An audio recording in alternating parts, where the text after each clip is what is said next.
Ne vous inquiétez pas, hein. L'intro c'était juste pour un délire. Bon bref, la vidéo. Salut. Donc vous avez remarqué, j'ai changé le YOLO.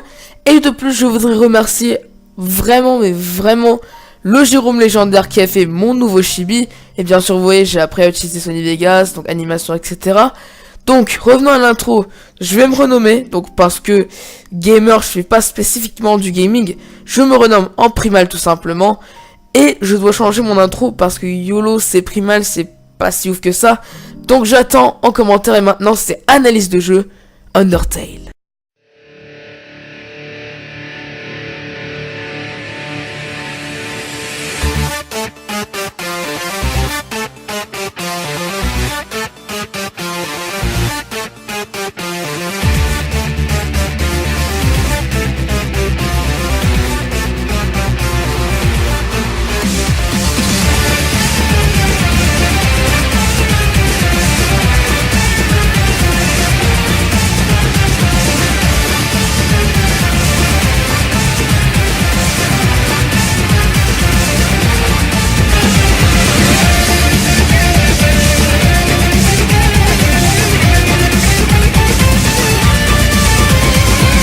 Bon, commençons. Quand ce jeu a été créé, il est devenu très populaire.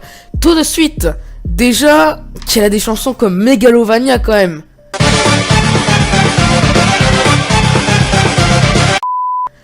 Après, sinon, des persos emblématiques et une histoire très bien expliquée. Undertale mérite vraiment son succès.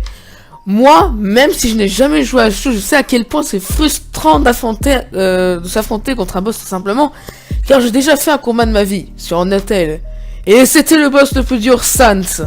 Je peux vous dire que je suis mort en quelques secondes. Alors, une autre raison d'aimer le jeu, c'est tout simplement l'histoire. Une merveille. Pourtant, elle est simple, hein. Une guerre entre humains et monstres. Et les monstres se sont exilés sous terre. Notre héros, donc Frisk, un jour trébuchera à cause des racines et tombera dans un trou marquant la frontière des deux territoires. Frisk se trouvait chez les monstres à présent. Il voudrait s'échapper, mais pour cela, il avait besoin de trouver le bon chemin. C'est ainsi que commence le jeu. Vaguement, car je ne veux pas spoil.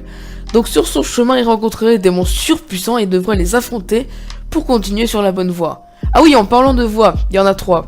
La première est la basique. Tu tues, épargne, une route simple et normale. La deuxième est la pacifiste. Comme son nom l'indique, elle consiste à tuer personne. Et juste épargner, quoi. La troisième est la plus dure, la génocide. Vous devrez tuer tout le monde. Avec tous ces boss, je vous le dis, c'est pas easy. Bref, maintenant nous pouvons passer aux points positifs et négatifs. Donc les points positifs, il y en a beaucoup, du coup je vais pas trop expliquer. Bonne histoire, bonne musique de fond, des personnages boss emblématiques et très sympas les uns que les autres. Le fait que le jeu soit vraiment pas cher et bien sûr un style de combat original. Point négatif, alors là j'ai eu un peu de mal mais j'en ai trouvé. Avant d'évoquer les vrais points, je vais m'attarder sur quelque chose. Arrêtez de dire que c'est le meilleur jeu.